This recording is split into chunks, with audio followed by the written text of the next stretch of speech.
Hi everyone, welcome to the hashtag Protect Accent interview. My name is Goody Okechukwu. I'm the founder of the hashtag Protect Accent campaign. I have an interesting personality with me here this morning in the person of Stuart Alexander. Welcome to the podium, Stuart. Good afternoon, Goody. Thank you for coming.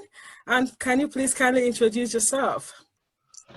Well, I've been delighted to be known as an interesting personality. That was the first thing. I like that. I've never been described as that, but thank you for the introduction. Yeah, I run a business called Gemini Capital. We're a small boutique asset management fund provider, which basically means we support fund managers in their challenges in launching and running small funds on their behalf. So we're based in London, we're based in Dublin, and currently we're all based at home. Fantastic. Thank you again. So the topic of our conversation this morning is the role of investing in ending structural racism. In essence, we're going to talk about the role of investing in ending structural accent discrimination. Now, Stuart, a recent study jointly conducted by Illumen and Stanford uncovered a lot of biases that exist in the investing industry. The study shows that race influences financial investors' judgment. We know that accent bias is steeped in racism and classism. Do you take the view that people's accents influence financial investors' judgment? The short answer will be yes, and it can influence on two levels. One, a fund manager, someone who's actually an investor on behalf of the fund, can go to a company, be it in the Midlands, in Northeast or wherever, and be influenced as to whether or not he wants to invest in that company based on the accent. Clearly, personality and other elements will make up that, but there'll be an element within that conversation, within that person's head, as to whether or not the accent was going to influence his or her decision to invest in that business. The second element is, which could be linked to accent, will be the team that the fund manager or the people who are making those investment decisions make as to that structure of that team and how that team looks, and having a good, wide and diverse understanding of the wider marketplace, and obviously based around accents as well. Fantastic. Thank you for that, Stuart. So the same study also found that 91% of venture capitalists are men, 98% are white or Asian, and almost 90% of their fundings go to white male-led ventures. This undoubtedly means capital allocators perpetuate a vast socioeconomic inequality of society and are missing out on massive sources of innovation from people who are in the lower socioeconomic subset.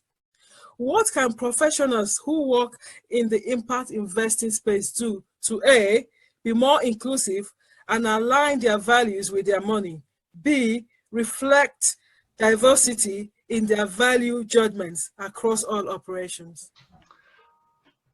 Well, not only was that a long question, but it's also a very, very big question overall, because what you're talking about here is a complete review of the way that people interact with each other. And before we went, we were chatting before, we were talking about the whole issue about race and diversity generally, and this clearly is linked to that. So if you are trying to change people's engagement process, you've got to educate, inform. I wouldn't necessarily force the issue, but I think education is clearly the part of it. And people will in our industry, I think, and I've had this issue when I first started in this industry. People will jump to a conclusion based on your accent if you're not careful. And when I first came into the city in the 80s, I stood out a little bit, to be honest. I'm 6'2", rugby, white Anglo-Saxon Protestant with a slightly northern accent. It has gone more southern over the years, as my northern friends will testify. But the way I got over it was the ability to be just the confidence issues, and I wouldn't take no for an answer. So there was that confidence. There was a lot of rejection that I got initially because I was up against ex-army, Surrey, Etonian Harrovians, this sort of thing. And I just thought, no, I'm not going to take that. I'm who I am. I'm proud of who I am. I'm a proud Northerner, and all of this. And that helped me on my way. So I think, unfortunately, those elements will take some time. But I think companies, if you look at some of the senior members of in the financial services, the chief execs, you'll find dotted around Scottish people, Geordies, the occasional Bristolian, and so on like that. But there are certain regional accents which will not be picked up in those senior management positions. And I think that's where we've got to get across this element, this element of education, to say, actually, the guy with this particular accent is actually just as bright as the person over there who sounds like he's just swallowed a plum. So there will be some times when some of the companies will struggle to get over that, but that's trying to make companies embrace inclusivity at all levels, not just about accents, but at race, be it gender, be it sexual orientation. Those are really important, and just making sure that people are aware of it. I think, and that comes down to their values. And we as a company, for example, I mentioned earlier on to you, Goody, that we embrace very much working parents. We want, that tends to be working mums today. I'm sure that's going to change over time, but it's still working mums on 99% of the time. We want them to come and work for us. So how do we make the environment right for them to come and work for us? So it should be the same for all the other elements in society who want to get a job. What will make it work for someone who comes from maybe a Nigerian background to come and work for us? Well, actually, that conversation shouldn't take place, because it shouldn't, the accent element shouldn't be part of it. At the senior level, the values will be saying, is this the right person for the job? Ignoring the colour, the gender, the accent, all those aspects, and just employ the person based on their ability and their skills to do the job. So I think if companies change their values as a business, they will embrace the multicultural aspects and the multi-generational and the multi aspects of society that is reflected in different accents. That's a long answer to a long question, so apologies. Right, thank you for that. I'm actually quite delighted that you touched on the different layers that make us human. You touched on working mothers, you touched on race, you touched on ethnicity. And it is this intersectionality that makes accent discrimination more difficult to bear.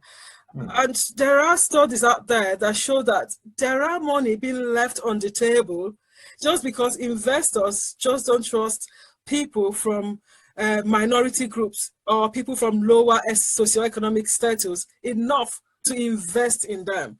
So I guess my last question would be, what steps can investment companies take to address accent bias within their workforce? I know you've touched a little bit on that, but can you broaden more on this topic? What steps, what specific steps can investment companies actually take to eliminate accent bias within their workforce?